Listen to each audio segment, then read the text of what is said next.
Bonjour, c'est Émilie et aujourd'hui je viens vous parler de la prochaine nouvelle lune qui aura lieu le 29 juin.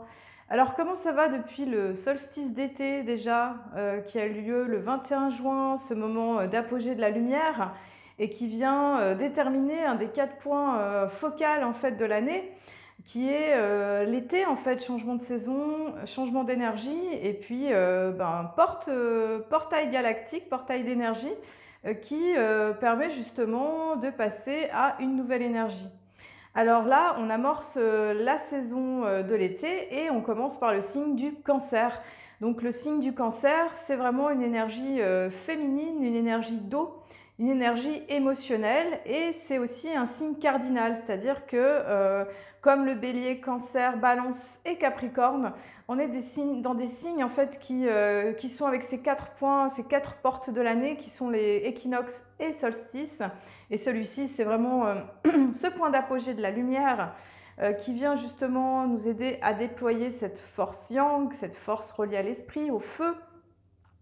Et on rentre dans cette énergie lunaire, parce que le Cancer est régi quand même par la lune.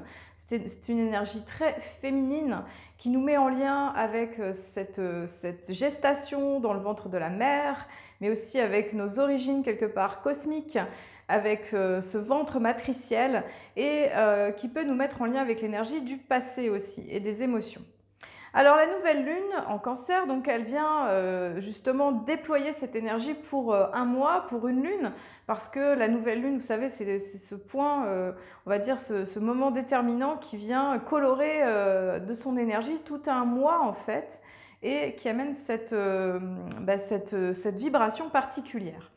Alors, pour cette nouvelle lune Cancer, donc le Soleil et la Lune se retrouvent ensemble. Donc la Lune est en domicile parce que la Lune, elle se plaît énormément dans le signe du Cancer. Et on a aussi une particularité, c'est que Lilith, la Lune noire, se trouve aussi avec ce Soleil-Lune en Cancer. Alors c'est un petit peu particulier, donc on est dans une énergie qui est très lunaire, très émotionnelle et qui nous fait aller quelque part dans plusieurs zones. Donc c'est vraiment un moment pour aller à l'intérieur de nos émotions, pour pouvoir déblayer des éléments du passé, peut-être en lien avec la famille, parce que le cancer est en lien avec la famille, nos familles qu'on construit, nos familles d'origine, et peut-être d'aller libérer des choses qui sont en lien avec les ancêtres, pourquoi pas. Aussi, ça peut être vraiment ce lien qu'on a avec nos enfants, avec nos proches, et d'aller voir, en fait, d'aller quelque part passer au tamis vraiment ce qui a besoin d'être libéré pour ne pas forcément s'accrocher au passé. C'est vrai que Lilith, la lune noire, c'est une position un petit peu karmique hein, qui nous montre à la fois un potentiel, un don, mais aussi un endroit qui va avoir besoin de quelque part de guérir, de se transformer. Et c'est vrai qu'avec la lune noire en Cancer, il y a quelque chose qui est très émotionnel, qui est très en lien avec des choses du passé, qui peuvent être un petit peu douloureuses en fait, avec ce champ des fois d'émotions, de reliquats comme ça, de pensées aussi, de choses comme ça. Je ne sais pas si vous le sentez, cette atmosphère un petit peu particulière avec cette lune noire en Cancer qui amène justement un petit peu à regarder notre passé, à libérer ce qui a besoin de l'être pour justement être dans cette force du présent. Alors je vais vous lire aussi le symbole sabian de la nouvelle lune qui est à 7 degrés du Cancer. Alors, deux esprits de la nature dansent au clair de lune. Les jeux des forces invisibles en toute manifestation de la vie. Pour le médium qui visualisa ces scènes symboliques, les esprits de la nature, les fées, étaient très probablement des créations plus ou moins imaginaires. Du moins étaient-ils reliés à des phénomènes mystérieux et cachés de la nature dont le clair de lune souligne le caractère intangible et détaché de ce monde. D'où le contraste entre cette note féerique et le fait de construire un nid, entreprise bien matérielle. L'idée de base est que derrière toute manifestation de la vie, on peut déceler l'œuvre de forces occultes. Ces forces agissent dans une sphère souvent appelée astrale ou éthérique, sur laquelle la Lune exerce une influence prépondérante, reflétant des rayons solaires spécifiques aux vertus occultes. Cette étape met en contraste le visible avec l'invisible, l'extérieur avec l'intérieur, le rêve et l'imaginaire avec la réalité quotidienne. En un sens, ce degré désigne notre imagination créatrice. Alors ce degré, il est intéressant parce qu'il est très en lien avec cette énergie du Cancer, avec cet imaginaire, avec cette créativité, avec ce monde un petit peu fantastique, féerique, relié justement avec les esprits de la nature qui nous relie finalement à un autre plan de conscience aussi. Donc l'idée aussi, au travers de ces fêtes cardinales qui sont... voilà, le solstice d'été, il y a aussi beaucoup d'énergie, des photons de lumière qui descendent. Il y a aussi cette reliance avec les esprits de la nature qui est favorisée dans ces moments comme ça pour nous aider justement, nous, en tant qu'êtres humains, à pouvoir être dans notre lumière intérieure et déployer cette énergie finalement qui est yang, hein, quand même, une énergie yang, une énergie de déploiement, une énergie de rayonnement. Et c'est vrai que l'énergie Cancer, qui est le yin profond, c'est comme si ça nous demandait finalement un équilibre entre ce soleil et cette lune, d'intégrer cette lumière à des niveaux profonds. Mais pour ça, d'intégrer cette lumière dans des niveaux profonds, ça va être important d'aller s'occuper peut-être des choses anciennes voilà, qui ressortent en ce moment parce que si vous regardez mes vidéos ou d'autres astrologues, c'est vrai que le nœud sud, c'est-à-dire cette porte, on va dire en lien avec le passé karmique, est en lien avec le scorpion, le signe d'eau aussi. Donc on est en train de déblayer vraiment de vieilles mémoires astrales, mais pas qu'astrales, hein, en lien avec la guerre, la sexualité, le drame, la crise, les choses comme ça. Donc des choses qui sont profondes et qui peuvent être perturbantes sur un plan émotionnel.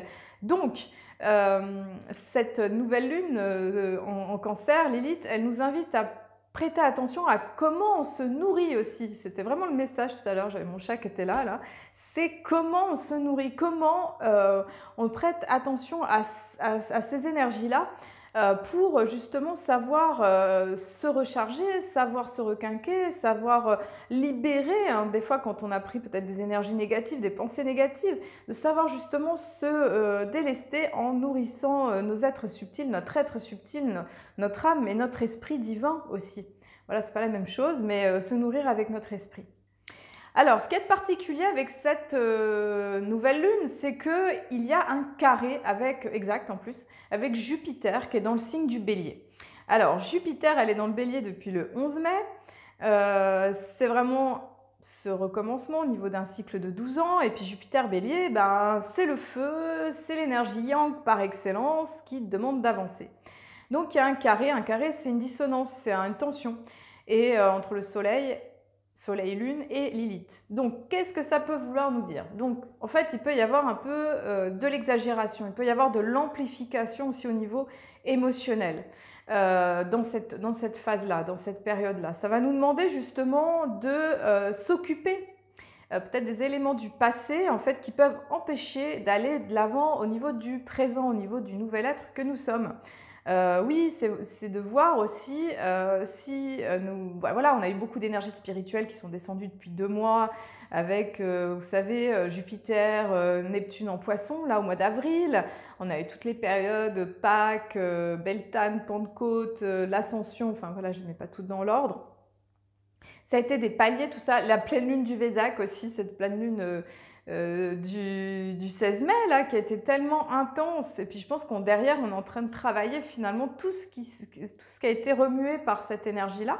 Et bon voilà, dans l'idée, c'est de libérer tout ça. Là, ça va être pour pouvoir avancer, pour pouvoir être dans ce yin et ce yang, de pouvoir trouver un équilibre en fait, parce que les deux, là, la lune elle est en Cancer, Jupiter est en Bélier, Mars est en Bélier dans son signe. Et du coup, il y a ce déploiement de cette force yang. Mais comment réguler les deux? Trouver cet équilibre en fait de ce feu et de cette eau en fait à l'intérieur de nous pour pas que ça brûle tout et que ça soit dans la destruction. Donc l'idée là, ça va être de réguler ces énergies, ça va être de libérer avec le passé, de pardonner, de lâcher avec des choses anciennes pour pouvoir avancer dans cette nouvelle énergie. Alors, ce qu'il y a aussi, donc j'ai commencé à parler de Mars qui est en Bélier, donc force d'action, de prépondérance, yang, on y va, on fait les choses, tout ça. La dernière lunaison, elle est avec Chiron, donc guérison du masculin sacré, de cette force yang en nous. Et là, ce qu'elle fait, c'est qu'elle fait un carré avec Pluton. Donc ça, c'est aussi une dissonance qui nous parle de d'une agressivité, qui peut parler de violence. Alors ça peut être au niveau effectivement du collectif, de comment on va équilibrer cette énergie-là, comment on va faire, voilà, ça peut être en lien avec ces histoires de guerre. Euh, c'est comment on va guérir finalement ces pulsions agressives. Alors, même si c'est des pulsions qui sont importantes au niveau de la vie, ça va être important de les équilibrer pour pas qu'elles soient destructrices, en fait, en gros. Et ça parle de ça, de cette énergie qui tendrait à une espèce de ras-le-bol, là, par rapport à tout ce qui se passe, par rapport à tout ce qui se produit, effectivement, hein, on est dans un moment de pression aussi au niveau de notre société.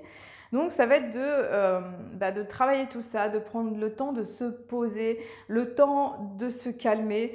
J'aime beaucoup, j'écoutais Aruna Lipschitz, je ne sais pas si vous connaissez, très intéressante, qui connaît beaucoup l'astrologie, c'est la voix de l'amoureux, et elle parlait de mettre de l'amour au niveau du cerveau, au niveau du cœur aussi, mais du cerveau. Et c'est intéressant dans ce que ça peut amener en termes de douceur, en termes d'apaisement des pensées, du feu, du mental. Parce que je ne sais pas si vous remarquez qu'en ce moment, il peut y avoir un gros travail sur notre mental qui peut parfois nous emmener un peu n'importe où, ou au contraire, quand l'esprit descend, à quel point on peut recevoir une puissante guidance.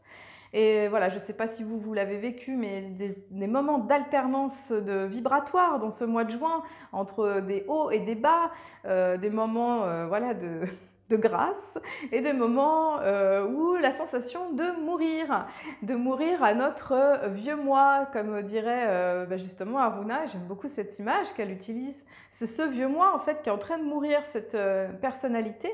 Et justement, Jupiter qui est en Bélier là vient nous montrer si ce qu'on met en place, si nos actions sont en lien justement avec cet ancien, avec ce vieux moi, avec ce vieux monde, avec ces vieilles structures, ces choses peut-être qui ont été mises en place il y a quelques années ou quelques décennies, ou au contraire sont en lien avec ces nouvelles énergies qui sont là en fait, qui infusent la Terre, qui infusent cet espace vibratoire, qui nous demande de nous transformer, d'être ce que l'on est, d'être qui l'on est, au-delà des personnalités. Et c'est vrai que c'est un sacré enjeu, c'est un positionnement, ça demande de choisir quelque part où on a envie d'être, et c'est pas si facile, et c'est une vraie quête, c'est exigeant. Voilà. Alors ensuite, qu'est-ce que je voulais vous dire? Que Jupiter fait un sextile à Vénus, donc ça c'est sympa parce que ça amène de la douceur, du plaisir, des choses agréables. Parce que c'est vrai que le mois de juin, c'est aussi un mois relié aux festivités, c'est un mois qui est, voilà, les fêtes de la musique, les fêtes de fin d'année, tout ça, c'est un moment où c'est important de trouver cette joie et cette légèreté aussi, et c'est important de continuer à la vibrer, à la manifester. Qu'est-ce qu'on a d'autre aussi? Donc on a alors Vénus qui est passée dans le signe du Gémeaux, ça c'est le 23 juin, donc elle a quitté le Taureau, un signe de prédilection, et là dans le Gémeaux il y a quelque chose de plus pétillant, de plus joyeux dans la communication, de plus aérien.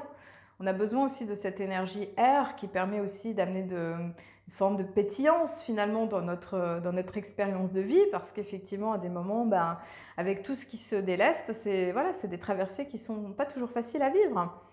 Et qu'est-ce qu'on a aussi? On a Mars qui est en sextile avec Saturne, c'est-à-dire que Saturne qui rétrograde déjà depuis le 5 juin, qui nous demande vraiment d'intégrer ces leçons du Verseau, qui nous demande d'intégrer finalement nos décisions, qui nous demande de nous positionner, qui nous demande de faire des choix avec sagesse, avec conscience. Et là, le sextile avec Mars vient faciliter finalement le fait d'agir en fait dans le sens de quelque chose qui nous élève, dans quelque chose qui nous amène une forme de sagesse, de croissance intérieure, d'élévation de notre âme, de notre être, pour être vraiment dans une croissance. Mais effectivement, pour ça, ça va demander un choix. Et le choix, des fois, il n'est pas forcément en lien avec ce confort et cette sécurité. Confort et sécurité, le nœud nord est toujours en Taureau et nous appelle à ça, et Uranus, depuis déjà 2 semaines, se trouve en aspect avec ce nœud nord. Uranus amène des surprises, amène des changements, amène justement une forme d'éveil. C'est un peu une obligation. Ça peut être aussi des rencontres aussi avec des personnes. Donc, moi, personnellement, ça a été mon cas. J'ai rencontré comme ça, je pense, des personnes voilà, âme de lumière et avec qui ça a été très enrichissant et comme si justement il y avait la destinée là qui se présentait et qui toquait à la porte pour faire avancer, nous aider à avancer vibratoirement, pour qu'on se souvienne finalement qui nous sommes, pour qu'on se souvienne pourquoi on est là sur Terre, hein, pas forcément se perdre en chemin malgré, même si la Terre c'est quand même sympa et qu'on pourrait comme ça se balader et puis profiter, mais voilà, il y a quand même, on est venu pour une quête, on est venu pour une mission. Et du coup, c'est de se souvenir de ça. Et puis c'est vrai que des fois, il y a des personnes comme ça qui nous aident à nous rappeler en fait que ce que l'on est, qu'est-ce qu'on est venu manifester sur cette terre. Et Uranus en taureau, ça peut être aussi des revirements de situations brusques et soudains par rapport au collectif, hein, par rapport à cette situation de crise aussi économique, par rapport à tout ce que l'on traverse en ce moment, qui peut être très perturbant sur le plan de la sécurité et de l'insécurité. Et justement, avec ce soleil-lune cancer, avec la Lilith, il y a cette notion d'aller trouver cette sécurité à l'intérieur de soi, au-delà de ce qui se passe à l'extérieur.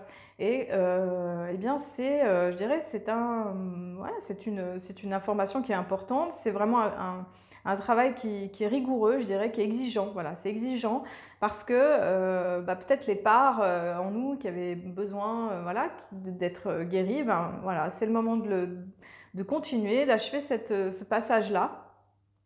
Parce que les circonstances extérieures nous obligent quelque part à ça, nous obligent. Après voilà, chacun fait à son libre arbitre. Et c'est vrai que, on sait, 2022, c'est une année 6, une année de choix, c'est-à-dire on choisit, on se positionne. Le mois de juin, c'est le mois 6, on choisit, on se positionne. Hop, passage d'énergie vers la seconde partie de l'année aussi. Donc, c'est-à-dire comment on va continuer après avec les choix qu'on aura faits maintenant. Voilà, bon Uranus va continuer à travailler. Moi, je vous souhaite en tout cas d'arriver à rester aligné avec votre vérité et ce qui est important pour vous. Oui, je voulais vous dire aussi que le 25 juin, avec Myriam Montavi, on fait Mars et Vénus, l'équilibre du couple intérieur. Donc, c'est l'association de l'astrologie pour travailler notre couple intérieur avec les baguettes coudées, la médecine symbolique, où justement ça permet d'aller loin. On a fait une petite vidéo sur ma chaîne YouTube pour expliquer un peu plus en détail. Si vous avez besoin de précision, vous n'hésitez pas. Ça sera la dernière de la saison, on va dire, là. Ensuite, nous avons aussi Luna Project avec Amélie Chenot, donc l'association du journal créatif et de l'astro, juste avant la nouvelle lune, c'est le 28. On va faire une récap un peu de la période aussi. Et c'est le matin sur Zoom, donc n'hésitez pas si vous êtes intéressé. Et le 25 juillet, pour le jour hors du temps Maya, avec Julien Delumeau, on va faire une journée, une méditation et aussi, moi je vais vous parler de votre signe Maya et aussi de ces énergies du jour hors du temps, qui est un jour où il y a une descente d'énergie juste incroyable au niveau spirituel. Et du coup, dans le calendrier Maya, eh bien, ce qui se passe, c'est que nous sommes encore dans la 12e lune, celle qui est en lien avec le lièvre, et qui nous demande justement de coopérer avec l'énergie cristal, donc les nouvelles fréquences et la nouvelle vibration, d'être dans notre agilité, dans nos dons, nos qualités, pour pouvoir amener les nouvelles énergies. L'onde de la main bleue, du 14 juin au 26 juin, permet justement d'amener des connaissances, de la guérison, de se compléter, pour pouvoir aller plus loin, pour avoir toutes les cartes en main de notre destinée. Et tout ça, ça va passer par justement utiliser le pouvoir de ses mains, mais se connaître aussi mieux. Et ensuite, on passe à la lune cosmique numéro 13. C'est celle de la tortue. D'ailleurs, j'avais mis une petite tortue ici. Voilà, la lune de la tortue qui nous parle de ce féminin profond aussi. Hein. Et 13, eh bien, c'est en lien avec ce 13, c'est très féminin aussi le 13. C'est 13 lunaisons de l'année, 13 mois. Alors, qu'est-ce que ça veut dire? Ça veut dire que c'est la dernière lune qui nous permet de faire le bilan de tout ce qu'on a vécu depuis le 26 juillet 2021 et de faire notre envol cosmique, de passer à un saut quantique pour aller justement de l'avant vers la prochaine année qui se dirige le 26 juillet 2022. Et nous sommes donc dans cette énergie de la tortue qui pousse à l'enracinement, à la patience, à la sérénité, mais aussi à notre féminin profond, à se rappeler les enseignements de la Terre, de Gaïa, enfin de vraiment ces enseignements profonds qui nous permettent de vivre cette féminité profonde, qu'on soit homme, qu'on soit femme, cette créativité. Et ensuite, on aura l'onde du soleil du 26 juin au 9 juillet et l'onde du voyageur du 10 juillet au 22 juillet. Le soleil elle va nous permettre, cette onde, elle va nous permettre de nous déployer, de rayonner, d'être dans cette ascension finale et d'être vraiment l'être que nous sommes. Je vous souhaite une belle nouvelle lune. Prenez soin de vous, beaucoup de douceur, beaucoup de repos pour intégrer cette profonde énergie extrêmement puissante pour digérer tout ce que vous vivez. Et je vous dis à bientôt pour la nouvelle lune. Pour la nouvelle lune, bah oui, la nouvelle lune c'est bientôt. Pour la pleine lune justement du mois de juillet. Je vous dis à bientôt et je vous remercie.